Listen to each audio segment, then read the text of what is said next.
What do you make of Premier Jung-tai once again refusing to countersign legislation that's already been passed by the legislature?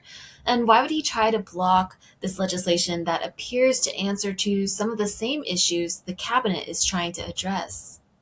This is one of the most frustrating features of Taiwan domestic politics is that both sides, both the KMT and the DPP, will support something when they're in power and oppose it when they're not in power. Or they'll support something when it's their idea but oppose it when it's the other team's idea. With this bill in particular about trying to give money to those with children, yes, there have been versions of this from the DPP, and there's now this version from the KMT. And you have a lot of DPP commentators saying that this version from the KMT is a bad bill. And to a degree, that doesn't matter. If it was passed through the legislative yuan, through legal democratic means, then the premier should sign it. The premier doesn't get to pick and choose which policies he likes or doesn't like and then gets to sign. That's not how democracy works. What does this mean for Taiwan's government function right now? So this is sort of what happens when both sides of a political spectrum have a race to the bottom of who can obstruct democratic norms and procedures the most.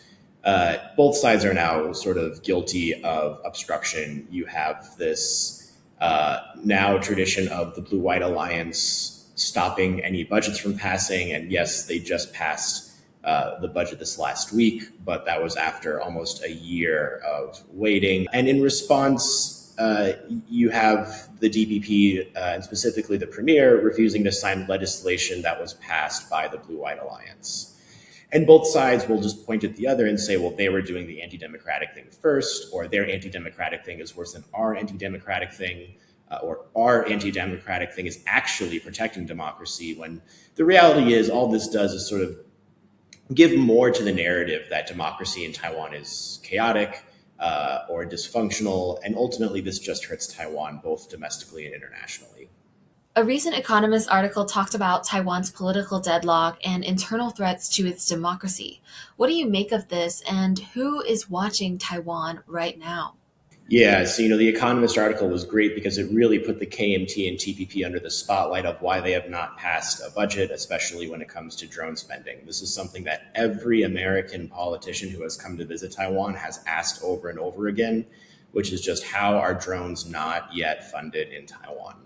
I think to a degree this article played a role in sort of pushing the KMT into actually finally passing the budget and some sort of drone policy. It also is it's also very not trivial that the local election is coming up very soon. And that also plays a big role into why the KMT and TPP are finally deciding to pass things, because it's really good for the KMT and TPP to look statesman-like right before the local election. So you really sort of have this combination of both international pressure and domestic pressure in the form of the local election that really pushes parties to finally get their acts together right before the local election, what is also all the more surprising why the premier would choose now of all times to not sign a bill. With Taiwan's local elections just months away, do you think they could change the current political dynamics?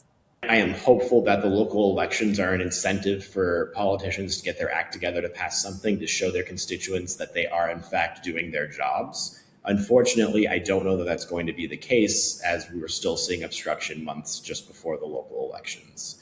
That being said, I'm fairly pessimistic. I really see there very little incentive for the KMT and TPP to play ball, especially since they've sort of committed to this bit of being as obstructionist as possible, and really sort of dragging the DPP down with them by pushing the DPP to also be obstructionist. And now the DPP is being obstructionist. And I just really don't see any change to this behavior until we have literally new national elections in 2028.